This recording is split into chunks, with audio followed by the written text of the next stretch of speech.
Buddy, we made it to the end of the week. My name's Stuart Brisgel. This is my partner in crime, David Solomon. And I don't know why I don't see you on, David. I'm here. I don't know. I don't see you. There you are. Now I brought you in. And we're live. Okay. He's in Montreal, Quebec, and he's wearing his Mickey Mouse ears so he can hear you much better. Very big ears. Careful, Disney's going to want money for this. Oh, yeah. If I say that too many times, Mickey, you're so fun. You blow my mind. But you know what? There's another guy who's blowing up a country and my mind, and his name is Vladimir Putin. Maybe you've heard of him. He's that crazy guy down in this country called Russia who wants to make it the empire of Vladimir Putin. David, I know you got a lot to say, so let's hear it. You know, folks, if you've been with us this week, you've heard two personal, touching interviews. One from someone who's left the country and one who is still in the country in Odessa fighting to keep a country alive. And both said the same thing. This war is completely indiscriminatory. There is no rhyme or reason. There's no understanding. War is usually fought between two warring parties. There's a reason. Reason we know is that Putin wants to reestablish his old Soviet empire, and he's using Ukraine as the forefront. But you know, the crazy thing, Stuart, is how much he has lied to the world and his own population. For example, he told everybody he was just going to attack military installations. Yeah, he blew up an apartment building. He's blown up, you know, we know about civilian casualties. It happens, unfortunately, in every war. But yesterday, they hit a nuclear reactor. And thank God, it didn't cause the damage that it could have. Because had that whole thing blown up, they're estimating it could have been 6 to 10 times worse than the Chernobyl accident that happened a number of years ago. You know, so David, didn't your mom tell you ever, don't throw rocks at glass houses? You know, even if I didn't like you, I wouldn't throw a rock because I'm afraid the glass may break and, land on me. This idiot is launching missiles at a nuclear power plant. What a retard, this Putin guy. Well, look, again, you use that lovely R word, but the problem really comes down to... the right person. You can't get mad at that one. Actually, this person probably is completely mentally unstable. But I think the frightening thing, Stuart, is that the Russians claim to have advanced technology, night vision goggles, the ability to see, and they don't care. And the lies are incredible. And so now this indiscriminate war it's frightening people. People in the Ukraine are telling stories about what's going on, and Putin's own people in Russia. I don't know if you know this, Stuart, but Putin has shut down all of the media that don't agree with him. So he's not only shut them down. I mean, he's made people disappear. It's no different than China. They kill people for this. Stuart, this guy is like a Tsar. This guy is like Stalin. This guy is just trying. The control that he's putting in there is unbelievable. But it's fascinating to note that the Ukrainians, who are way smaller, less militarily equipped, are preventing Russians from taking over most of their cities. I mean, we're afraid Odessa might fall this weekend. That would be disastrous. We're worried for Kyiv. We're worried for many other cities like Kharkiv and all the rest. But it's fascinating that this military might, a 40-mile convoy of military equipment, is still unable to succeed. Putin sent in Chechen special forces to try to assassinate Zelensky, the president of Ukraine. Failure. The word is his own FSB, someone within the FSB, the old KGB, they're now called the FSB, someone squealed on Putin and gave Zelensky the information. This war is going in the wrong direction. And the fear is, Stuart, Putin needs to save face to get out of this war. How does he do it? How does the world let him get away or get out of this war and save face? I am lost here. David, Russia's famous for czars and oligarchs, right? Yep. And he got there because of these oligarchs. Whether it's this one or that one, it's irrelevant. But he got to where he was because of them. Well, now these guys are either on the top FBI most wanted list. They're getting their boats, planes, trains, automobiles, houses, bank accounts all seized in the billions of dollars. And you know what? I think what Putin is going to have in his future is possibly a noose. And these oligarchs, the ones who are more civilized, are going to basically pay to have it done.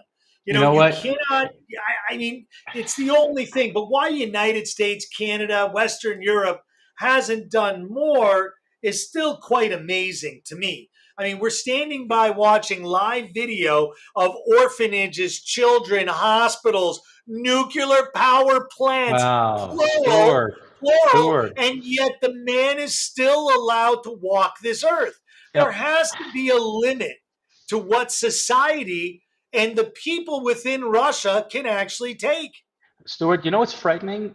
And you ask, why aren't Americans doing more? Well, did you hear the State of the Union this week?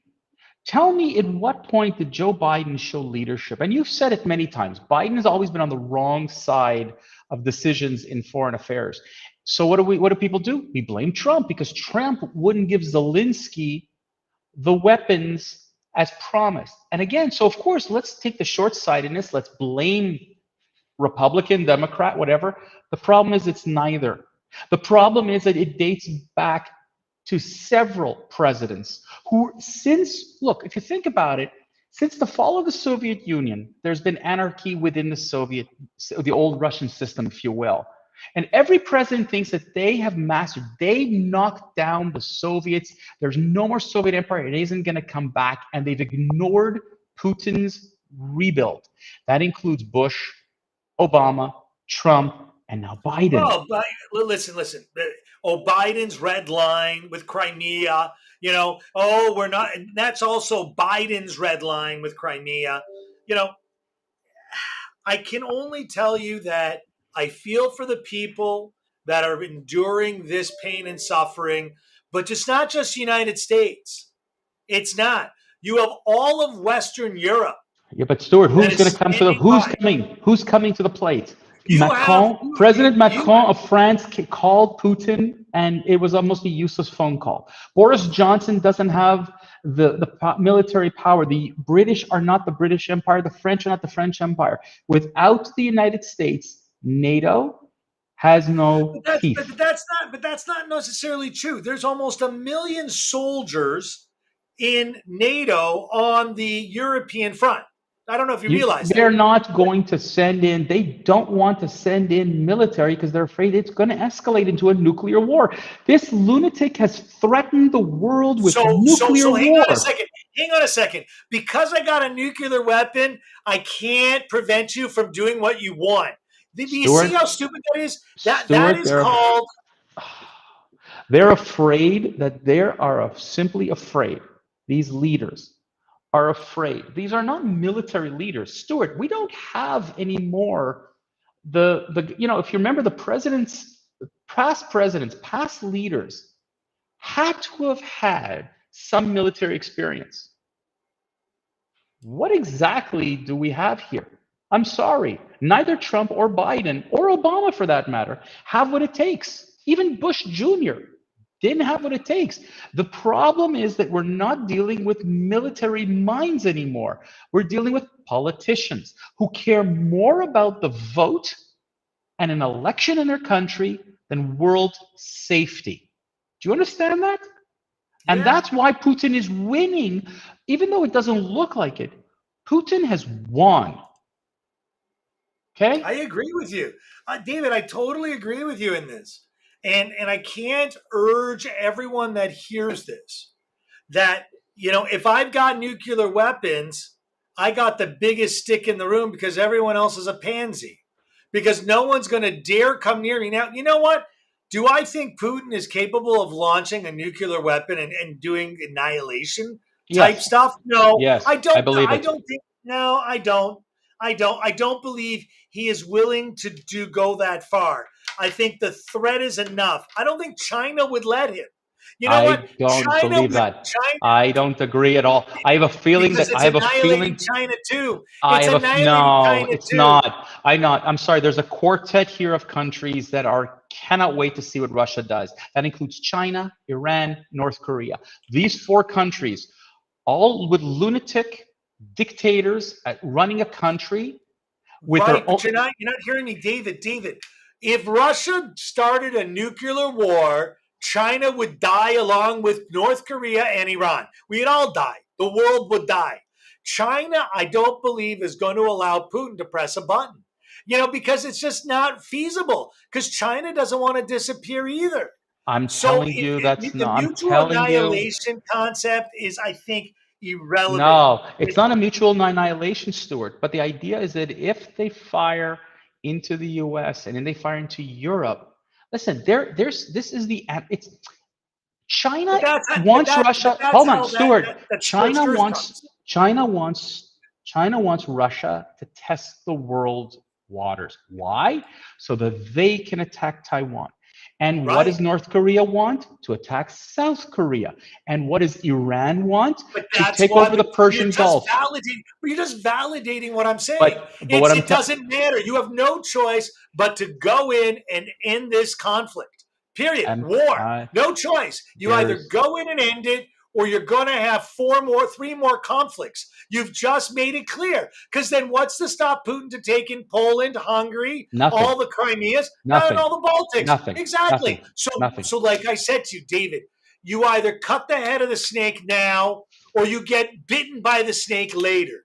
Those are your options. Yes, but There is, there is no the third. problem, There's no there, diplomatic but process with this Stuart, situation. but the problem is if you go in and you say you take out the snake, that's not so simple. Unless people from within Russia take out Putin, the fear is right now, and this is the thing, if you want Putin to stop, like I said, he needs to save face. He needs something to keep himself to show that he won something. It's that kind of arrogance that you need to satiate. Otherwise, it's going to keep going. There's no incentive for him to stop. The world pressure. What world pressure? You just cut him off financially. You cut off oil. You cut off the oligarchs. No, You look at he what's didn't cut going off on. the oil. He didn't cut off the oil. No, the Europeans are stopped it. Germany increased their military budget, which is outrageous. You're seeing the world 2%, I'm 2% going of to GDP. Stuart. NATO, which was a completely feckless organization, is now suddenly emboldened and are getting together and are re-strengthening ties. No, my point is, Stuart. My point is, no, Stuart. My point is that Putin, his idea here has backfired a little bit on him. And now he's like, how do I get out of this? Still looking like I want something. It's not diplomacy. He has to. Otherwise, he's going to continue and blow up all of Ukraine. And I think that's exactly where he's going if he goes unchecked. David, we had a really big week. We're trying to get more people from different parts of the Ukraine on. We were hopefully going to have the mayor of Odessa, who unfortunately we could not get because they were kind of tied up. Again, David, I disagree with you.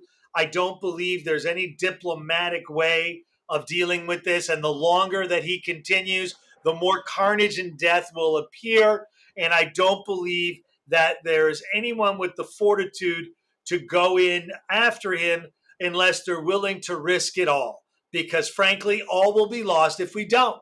I'm sorry. That's my opinion, David. I understand that's your opinion. I don't agree. And I'm telling you, just based on world politics, just based on all this kind of stuff, that's what's going to happen. Yep. World politics got us here. You bet. You bet. You bet. Look, folks, we've had an amazingly crazy week. It's been many, sleepless nights talking to folks in the Ukraine, trying to talk to them to see what's going on. We're hoping for the best. There are many people who've communicated with us outside of this and have prayed for their safety. And I'll tell you, while there are others who want to steal the attention from Ukraine in terms of what's going on because their cause is not getting the limelight, to hell with them. Fortunately, to hell with them. War is at our foot, at our doorstep, and it could be a world war if it's not taken care of.